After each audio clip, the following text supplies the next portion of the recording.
project is something that actually started a couple of years ago, isn't it? Dave, just tell us where it all began. So actually it was Crunyat basically wanted to try and get it's a sort of Manx and Breton collaboration to sort of work. And previously, before that, Culture Vannon had commissioned a piece of mine, which was to bring lots of different people from different Celtic countries together, called The Gathering. And it was kind of like a sort of logical step after that, because we'd kind of created a nice bond with Thomas and Laws in Brittany. So basically it was Chloe Woolley had thought it sort of through and thought that this is, can we have a go at doing a night at in Crunyat, and that night basically it's turned into this. So it is Manx Breton. So this whole idea of using the sort of Breton culture and sort of combining the Manx and Breton together, how has it been for you, Mira? Do you find that the two sort of nations have a similarity in the kind of music and the culture that works in that respect? Yeah, I do for sure feel like it is a surprise when you kind of learn about these different cultures and how they share like similarities, but like also differences and how they can kind of be clicked together. I think it's been really interesting for me because I've never been involved with like kind of anything like this before, and of course when the pandemic kind of hit and we had to kind of figure out a new way to put an album together when we were all away from each other, like for me, like it was like I think like the best kind of challenge, because it was like I feel like I've like learned so much from it, but it was really like coming to learning new things that I've never done before. So do you think this would work with other Celtic nations then, David, or is it specifically there's something about sort of Brittany and the nation and the culture and everything that works really well? No, I think it would work with other countries. That's certainly my experience anyway. And actually this is the really interesting thing, that actually when you sort of delve deep and have a look at Manx collections of tunes, there quite often are quite a few indicators in terms of how they may have been played in different countries anyway. I mean, tunes, certainly melodies, were passed around they were quite far spread for many years, and through Europe, not just the Isle of Man and its sort of close neighbours. Because I visited and I spent a week with Laws and Thomas in Brittany last June, I think it was. No, it would have been the year before actually. So, we just started playing around with a few different ideas, and I was playing one particular tune that felt to me like it was sounded a bit Breton, and it was just from the Clegg collection. And they said, "Oh, are you sure this is Manx?"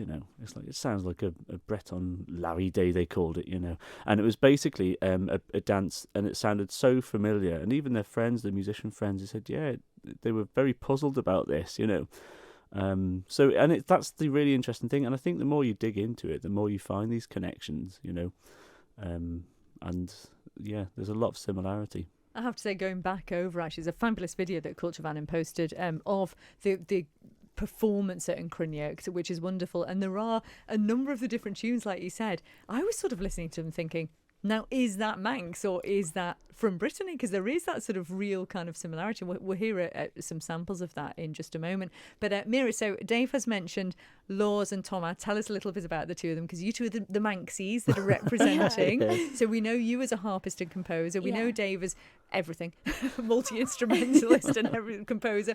Tell us about Laws and Thomas then. Well, Thomas is a brilliant accordion player.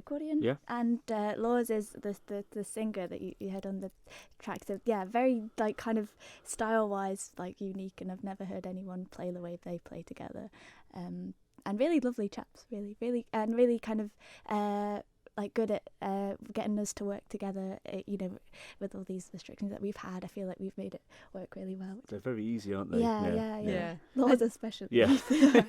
Thomas, not so much. No, so tell us about fitting the harp in then. Does the harp just kind of fit really nicely into all this? Well, I guess that's a part of why I've kind of found it like to be really brilliant challenge, because it's something like that I've had to think about in like a way that I've never had to think about by playing before, kind of thing.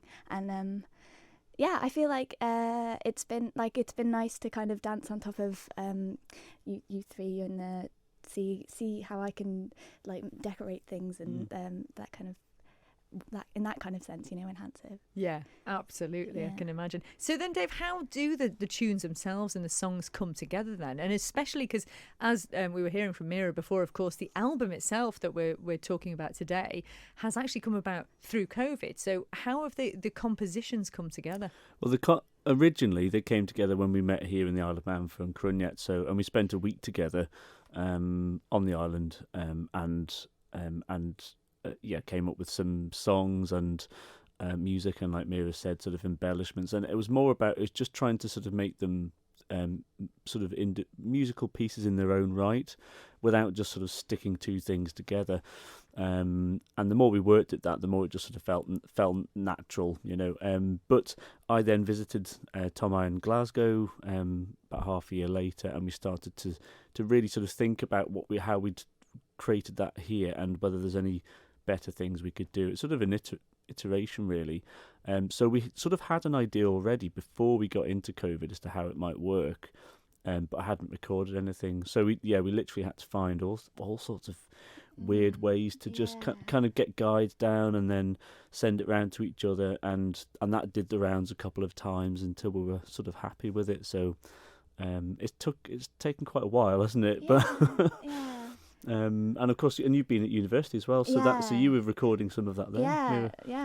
Because I don't really have much experience of recording stuff, so that was like kind of like in at the deep end. But yeah, it was really really great to be able to learn it. I think so. It wasn't just the sort of music developing; it was actually you as Exactly. artists as well. Yeah. It felt like it's been a complete new experience for me, but I've loved it. I really Oh well, I think it certainly will come through, I'm sure. And we don't have the studio recordings at the moment, but what I do have is a little mix of some of the tunes that were played at Cruniet, just to give people an idea of what we can expect from the album. So we'll have a listen to this sort of mix of that, and then we'll chat more just after this.